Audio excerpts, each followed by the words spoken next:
Bom, se você quer aprender a como lembrar tudo que estudou, quer saber como é que faz para pegar uma informação e mandar para a memória de longo prazo para daqui a muito tempo, meses, quem sabe anos, utilizar aquela informação. Se você quer saber como utilizar a informação e as coisas que você memoriza para o quê? Para passar em um concurso público, melhorar de vida, passar no Enem, passar no vestibular ou até mesmo aprender para a vida, fica aqui conosco que eu vou mostrar para você passo a passo. São 13 métodos de estudo ou técnicas de estudo que são cientificamente comprovados como os melhores.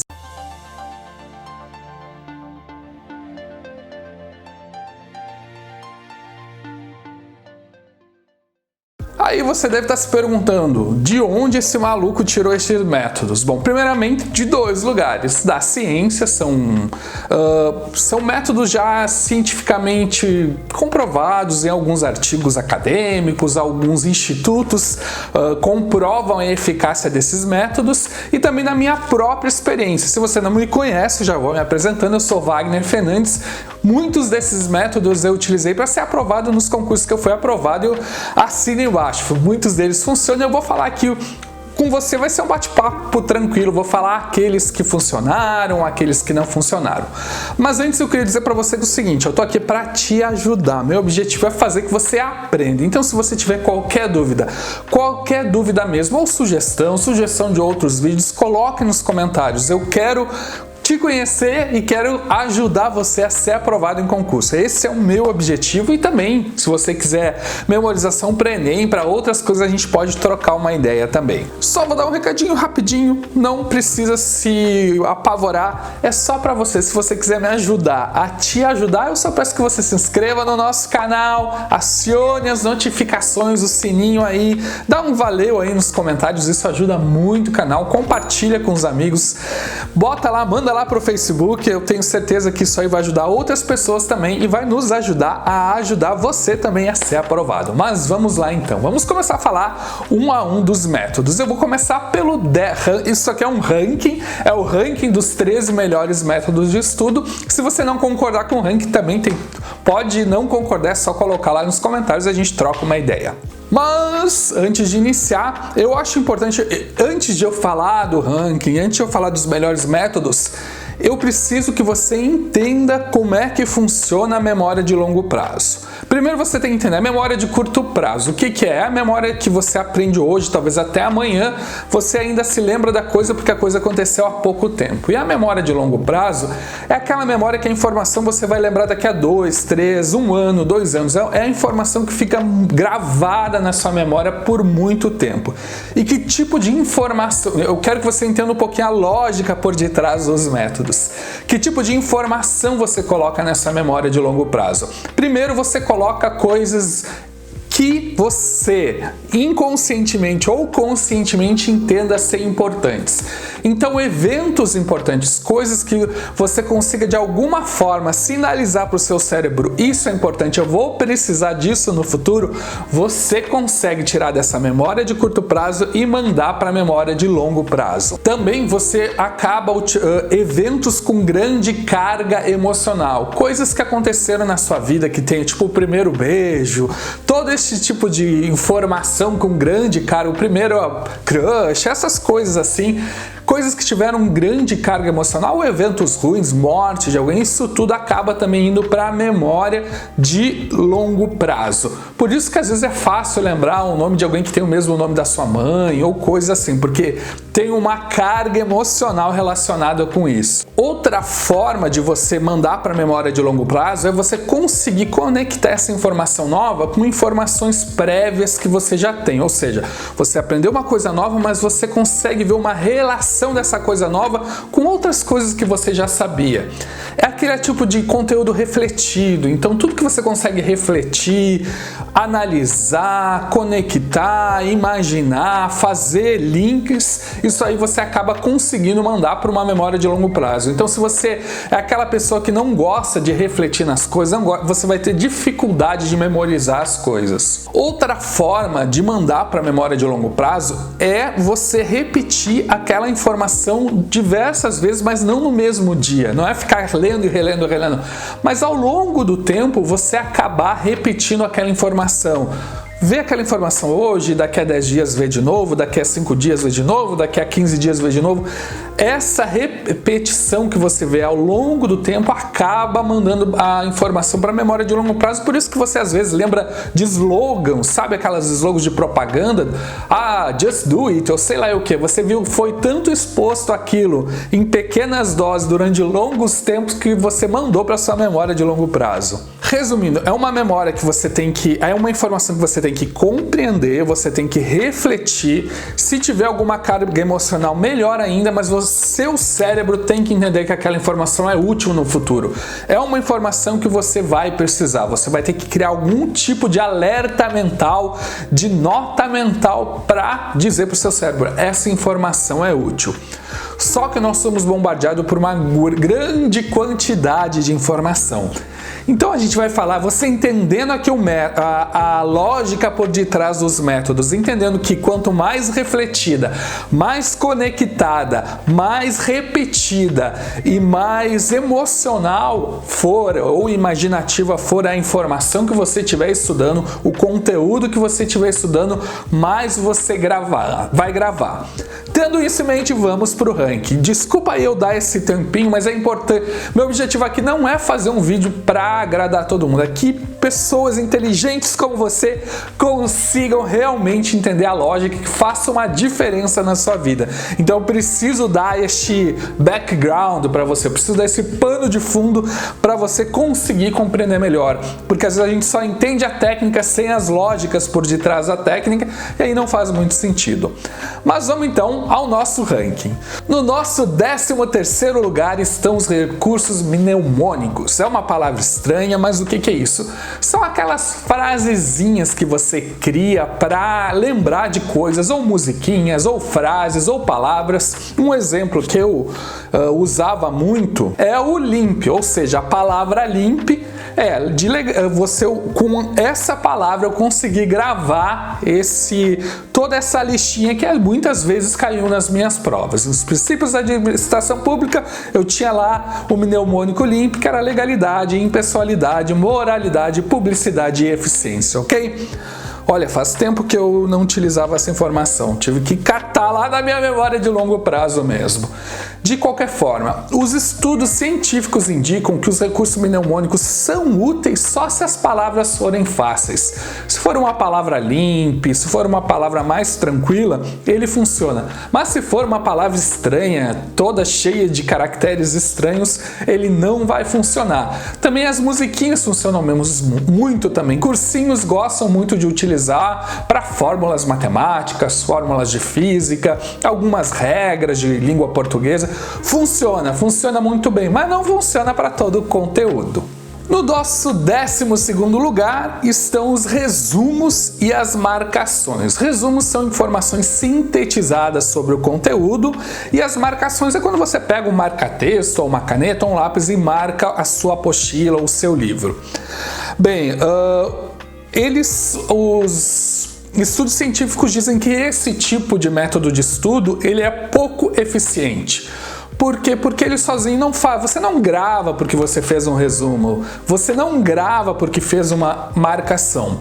Mas eu particularmente entendo que ele funciona muito bem quando você utiliza outra técnica que é chamada de revisão com repetição espaçada. E pouco a pouco a gente vai falando sobre isso. Ou seja, eu entendo que o resumo principalmente é importante para uma futura revisão. No nosso 11º lugar está a utilização do pensamento difuso e pensamento focado.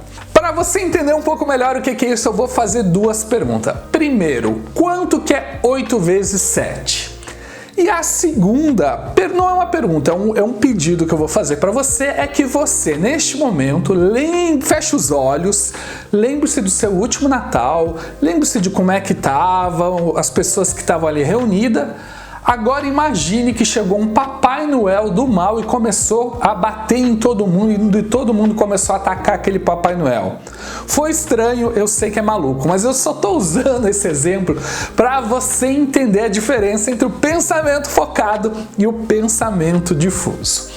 O pensamento focado você utiliza para resolver problemas ou para solucionar situações de coisas que você já aprendeu na vida. Então é quando você resolve uma questão de matemática ou até você vai utilizar o pensamento focado para resolver as questões da prova. Ele é um pensamento para você ir lá buscar a informação no seu banco de dados e rapidamente preencher. Já o pensamento difuso, ele é uma ferramenta incrivelmente útil para você aprender conteúdos novos. E como é que ele funciona? Ele é um pensamento que utiliza a imaginação, utiliza conectar eventos que não pareçam tão óbvios, utiliza o projetar, o sonhar, o visualizar. Então todas essas conexões cerebrais que a gente não costuma utilizar muito quando estuda.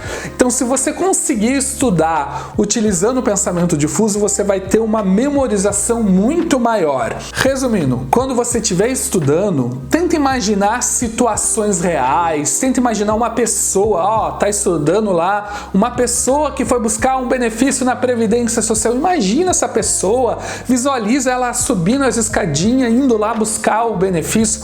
Quanto mais você visualizar, quanto mais você conectar, se você colocar emoção, imagina a sua avó, uma pessoa que você goste muito, quanto mais você conseguir fazer essas conexões com carga emocional, com visualizações, mais você vai gravar. Quando você for aprender conteúdos novos, use muito o pensamento difuso. Na hora da prova, utilize o pensamento mais focado. No nosso 10º lugar está a técnica da recuperação de informação. É o seguinte, essa técnica ela funciona, imagine que você teve uma aula hoje sobre a história do Brasil, qualquer coisa. Ao final da aula você pega uma folha e escreva tudo que você se lembra de importante daquele conteúdo, tudo que você se lembra mesmo. Tente relembrar, tente trazer a memória sem consultar nada. Depois você volta, consulta e tente encaixar aquilo que você não se lembrou. É uma técnica que ajuda você a refletir. Lembra que a memória de longo prazo ela tem que ser refletida? Então ajuda você a parar, pensar, refletir e não agir tão passivamente em relação ao seu estudo. Essa é uma característica importante também. Para mandar para a memória de longo prazo, a informação ela não pode ser passiva. Quanto mais ativo, quanto mais você utilizar diversas regiões do seu cérebro, mais vai funcionar. Na nossa 9ª colocação está a repetição espaçada. E se você já é concurseiro de longa data, você já utiliza essa técnica. O que é ela? É o seguinte, eu vou dar um exemplo ruim que eu fiz. Quando eu comecei a estudar, eu pegava lá uma matéria de Direito Constitucional e ficava a semana toda estudando Direito Constitucional. Estudava, sei lá, 2, 3 semanas, depois ia para Direito Administrativo 2, 3 semanas, depois ia para Contabilidade 2, 3 e assim eu ia. Só que os estudos indicam que esse tipo de estudo ele é muito fraco. Você precisa estudar o mesmo conteúdo, ou seja, a mesma matéria, com espaços de tempo. Então o ideal, se você tem 3 horas, em vez de estudar naquele dia 3 horas de Direito Constitucional, estuda uma de Direito Constitucional, uma de Contabilidade, uma de Português. Você espaçar o seu estudo e não concentrar o estudo todo junto ao mesmo tempo. Essa técnica foi mostrada de altíssimo rendimento. Todos os que utilizaram a repetição espaçada conseguiram resultados muito melhores nas provas. Então, se você quer realmente aprender e mandar para a memória de longo prazo, não concentre todo o conteúdo, espace ele ao longo do tempo. No nosso 8º lugar está o Palácio da Memória, Viagem Mental, método Locke ou Losse, eu nunca sei como é que chama esse cara. De qualquer forma, é um dos métodos de memorização mais eficientes do mundo. Por que eu coloquei ele em 8º lugar? Porque ele é muito complexo de se utilizar. Não dá para estudar todo... Não dá não. Dificilmente você vai conseguir estudar todo o conteúdo com ele. Eu recomendo ele para conteúdos importantes. Coisas realmente que você tem dificuldade de memorizar e está precisando de uma coisa diferente. Mas como é que funciona esse método? Bom, Se você já viu o seriado Sherlock Holmes, ele utiliza esse método e os campeões de memorização todos, praticamente todos utilizam esse método. Você visualiza, eu não vou detalhar aqui o método, a gente já tem vídeo sobre isso, se você quiser, coloque aí nos comentários, eu te mando o vídeo, mas é você imaginar que está numa sala, num palácio, até na sua casa e começa a colocar a informação de uma maneira imaginária ali, ou perto do seu tênis, ou a informação voando na sua cozinha, e você vai colocando de uma maneira imaginativa a informação que você precisa memorizar nesses locais. E não adianta fazer isso, você tem que repetir essa visualização de palácio da memória de tanto em tanto tempo. Ela é muito útil, todo mundo que utiliza grava mesmo, mas ela dá muito trabalho. Por isso que eu coloquei em 8º lugar. Se eu utilizei no meu estudo, não. Eu comecei a utilizar, mas eu achei ela muito trabalhosa. Mas quem utiliza diz que vale a pena. No nosso 7º lugar está a interrogação elaborativa. O que é isso? Bom, basicamente é um método que você utiliza algumas perguntas básicas para você refletir. Lembra que eu falei para você que a memória de longo prazo ela é refletida? Para você refletir sobre o conteúdo. Primeiro você faz perguntas básicas, tipo: por quê? Por que isso acontece dessa forma? Onde eu aplico isso? De onde vem? Para onde vai essa informação? E você conseguir fazer perguntas básicas para você situar aquela informação, porque ela correlacionar ela com outras informações. Então, basicamente, você faz uma sequência de perguntas básicas. No nosso 6º lugar estão os mapas mentais.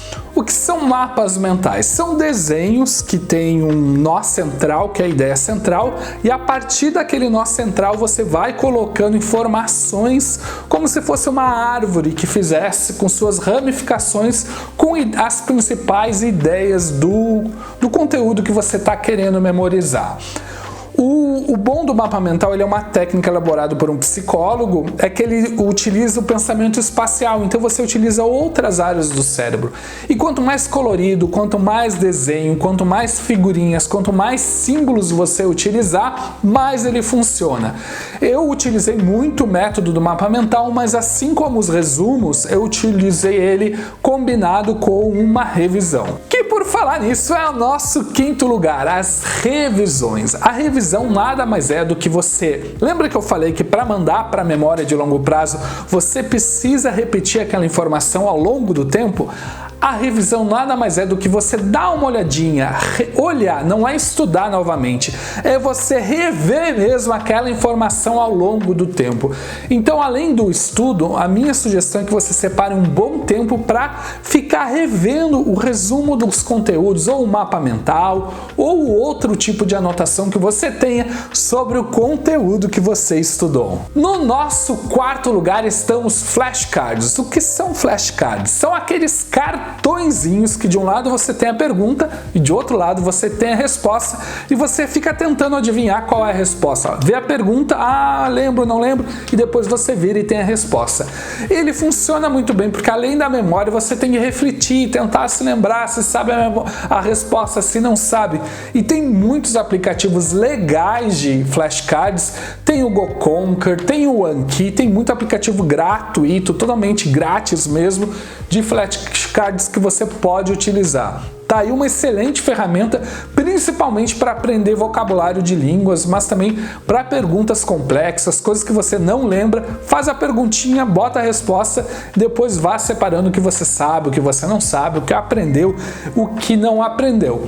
Lembrando você, se você quiser se aprofundar mais em qualquer uma dessas técnicas, coloca nos comentários que eu mando para você um pouco mais de informação. Em nosso 3º lugar estão simulados. Nada melhor do que aprender alguma coisa quando você está na vida real, vendo como é que é a situação. Você pode ter um simulado real, que você imagina uma prova de verdade, faz ela e depois, o importante do simulado não é o simulado, e depois você revisa para entender aquilo que errou ou até repensar aquilo que acertou. E você pode estudar também por questões anteriores para você se aprofundar um pouco melhor. É um dos métodos mais práticos que você pode pode ter, e ele é um dos melhores mesmo, por isso que está no nosso terceiro lugar. No nosso segundo lugar está a intercalação dos conteúdos. Todos os estudos indicam que você precisa intercalar conteúdo para conseguir estudar melhor. O que é intercalação de conteúdo? É você tentar dividir a sua matéria, o seu estudo, entre uma matéria que você gosta, uma matéria que você não gosta, uma matéria mais de raciocínio, uma matéria mais de decoreba. Você tentar dividir o seu estudo nesse tipo de conteúdo para começar a trabalhar diferentes áreas do cérebro ao mesmo tempo. Então, se você quer um estudo mais eficiente, tente ao máximo ser inteligente nessa intercalação de conteúdo. Por isso que eu gosto muito, e muito mesmo, do método ciclo de estudos. Se você quiser saber um pouquinho mais sobre o método do ciclo de estudos, coloca nos comentários que eu te mando material também, ok? E por fim, o campeão, um dos métodos que eu mais gosto e eu acho mais eficientes é a autoexplicação. O que é a autoexplicação? É basicamente você pegar um conteúdo novo que aprendeu e você ir para frente do espelho ou imaginar que tem alguém ali na sua frente e explicar aquele conteúdo para a pessoa. Por que ele é tão bom? Porque quando você explica, e você pode explicar também para uma pessoa de verdade, não tem problema. Quando você explica, você consegue ver até onde você realmente entendeu, e quando você não entendeu, você trava. Aí você tem que voltar, estudar novamente para continuar e terminar uma explicação boa. A autoexplicação é um dos métodos que eu mais gosto. Ele dá um pouquinho de trabalho, mas ele é muito eficiente, principalmente para conteúdos muito complexos e muito filosóficos, que você tenha que entender bem aquele conteúdo ou aprofundar bastante. Tá aí o nosso ranking das 13 melhores técnicas ou métodos de estudo. Espero que tenha sido útil para você. Se ficou alguma dúvida ou não concordou com algum método ou utilizou outro método que queira colocar aí nos comentários, a gente vai ficar feliz. Nosso objetivo aqui é trocar ideia, ninguém é dono da verdade, é ajudar você, ajudar as outras pessoas e conseguir melhorar a nossa vida passando no concurso, passando no Enem, estudando melhor, aprendendo melhor. O que precisar pode contar comigo. Desejo todo o sucesso do mundo para você e abração!